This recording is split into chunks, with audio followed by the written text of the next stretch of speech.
Perguntaram a um matemático, a um físico e a um contador quanto é 2 mais 2. O matemático encheu o quadro de números usando vários cálculos e concluiu que 2 mais 2 é igual a 4.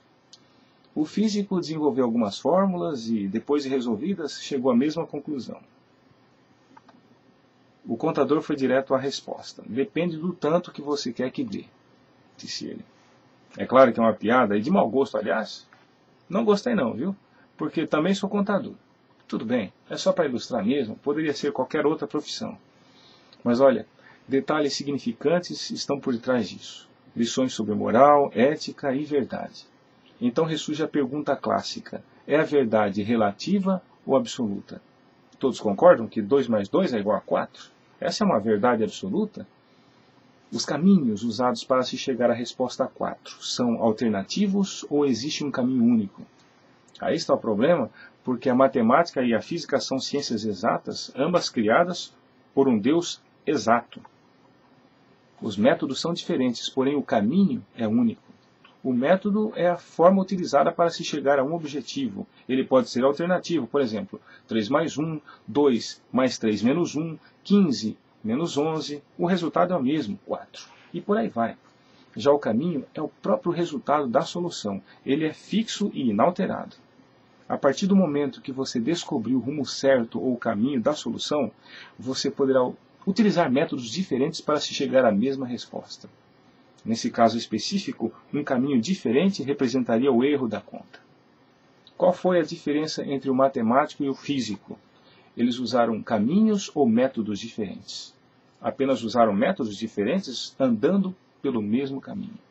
Isso é perfeitamente aplicável à vida cristã. Deus não negocia com meias verdades. Jesus Cristo disse: eu sou o caminho, a verdade e a vida. Ninguém vem ao Pai senão por mim. Se encontra em São João 14, verso 6. O caminho da salvação é único. Jesus Cristo representa o número 4 da nossa conta. Uma vez que você descobriu o rumo certo, é só caminhar por ele, e a vitória estará garantida.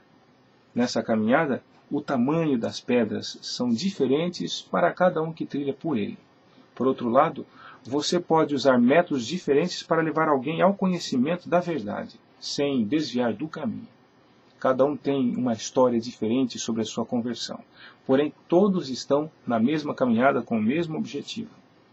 A tortuosidade do caminho seria quando começamos a negociar com princípios ou quando violamos a nossa consciência. Lembrando que, quando estamos no caminho certo, até os métodos utilizados nessa caminhada estão em harmonia com a vontade de Deus. E o contador? Qual foi o problema do contador? Para ele, qualquer caminho seria usado para se chegar ao resultado que queriam dele. Nesse caso específico, nem o método importava. Sabe, não há como justificar uma transgressão, mas não podemos passar por alto um outro tipo de transgressão de igual gravidade, o julgamento. Numa questão ética, essa é uma grande tentação. Ninguém tem o direito de julgar, ainda que esteja na cara o aparente erro. E se alguém está no caminho certo, mas usando métodos errados ou vice-versa? Por favor, deixe o caso para Deus resolver e ponha de lado o demônio do julgamento. Você pode aconselhar alguém no amor de Deus e orar por ele, mas jamais use a palavra de Deus como chicote, porque você poderá estar errado em suas interpretações. Não devemos confundir a justiça de Deus com a dos homens. Deus tem métodos totalmente diferentes dos nossos. Inclusive os caminhos e métodos de Deus são inacessíveis aos seres humanos, porque são frutos dos seus próprios atributos, nesse caso especial, a onisciência. Então vamos a um exemplo prático. Digamos que um homem seja flagrado num crime de estupro. O que acontece em seguida? Ele vai preso, julgado e condenado. Se diante do juiz esse homem pedir perdão à vítima e à sociedade, isso vai livrá-lo da pena, sim ou não? Ainda que for perdoado pela vítima, poderá passar o resto da vida na cadeia, além do grande rótulo de estuprador que irá acompanhá-lo para sempre. Agora, e se ele pedir perdão a Deus, poderá Deus perdoá-lo? 1 João 1,9 diz: se confessarmos os nossos pecados, Ele é fiel e justo para nos perdoar os pecados e nos purificar de toda injustiça. Sim, o perdão de Deus é imediato. Deus perdoa e esquece. É como se você nunca tivesse cometido aquele erro, ainda que seja um assassinato ou estupro. E Deus também não rotula. Se Deus rotulasse, o rei Davi, Maria Madalena, Pedro e outros estariam perdidos. Jesus Cristo é maravilhoso, é o mestre da descrição do perdão e da misericórdia. O rei Davi cometeu um crime horroroso, inafiançável. Se ele vivesse no Texas, por exemplo, a justiça humana o teria justamente mandado para o corredor da morte. No entanto, a justiça de Deus o absolveu e não foi nem para a cadeia. E por fim ainda foi chamado homem segundo o coração de Deus. Esse foi o rótulo que recebeu. Apenas um exemplo, entre outros, você poderá perguntar, e as consequências? Isso não tem nada a ver com Deus, e sim um ajuste de contas do transgressor com ele próprio. Ele cavou o destino. Já o rei Saul não fez metade do que Davi fez e foi desclassificado por Deus. O jovem rico nem se fala, era um santo, todo certinho, classificado por Jesus como candidato ao inferno. Como é isso? A diferença é que Deus sabe o que o homem não sabe. Então ele faz o que o homem não pode fazer porque o homem não está autorizado para fazer. Mas porque definitivamente o homem não tem mesmo capacidade para tal. O homem utiliza-se de recursos diversos como testemunhas, especialistas, peritos, detetives e até detectores de mentiras, para muitas vezes se chegar a um resultado equivocado. Deus não precisa de nada disso, Ele sabe tudo. Por isso não podemos julgar os seus atos, ainda que fuja da nossa compreensão.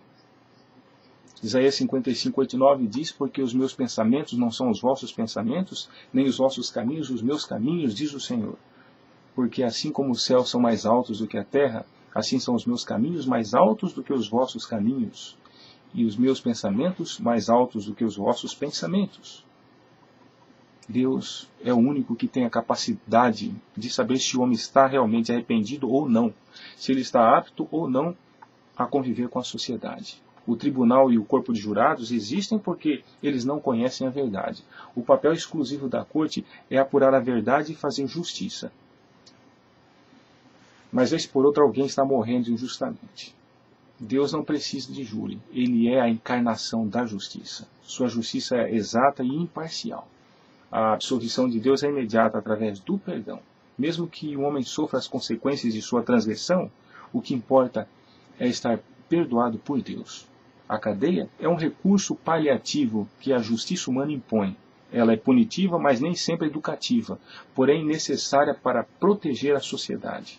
De qualquer forma, Deus se utiliza dos magistrados na aplicação da justiça humana, embora considerada pela palavra de Deus como trapo de imundícia. Agora preste muita atenção. Deus nunca coloca o homem na cadeia, por maior que seja a sua transgressão, porque Jesus Cristo já pagou a pena pelo transgressor. A condenação divina será a morte eterna, ai daquele que cair pela justiça de Deus, porque ela não falha. Quando o homem não lança a mão do perdão de Deus, ele mesmo se coloca na cadeia e o diabo retém as chaves. Os maiores criminosos do mundo circulam por aí livremente, porque muitas vezes a justiça é comprada por dinheiro. É trapo de imundícia mesmo. Então vem a pergunta, e quando o inocente vai para a cadeia? 1 Pedro, capítulo 4, verso 13 diz, pelo contrário, alegrem-se por estarem tomando parte nos sofrimentos de Cristo, para que fiquem cheios de alegria quando a glória dele for revelada. Não devemos esquecer que vivemos no reino da injustiça. O que Deus permite não é o que ele estipula. Ele disse, no mundo tereis aflições, tem bom ânimo. Em seguida ele fala o resultado, eu venci o mundo. Amigo, isso é 4.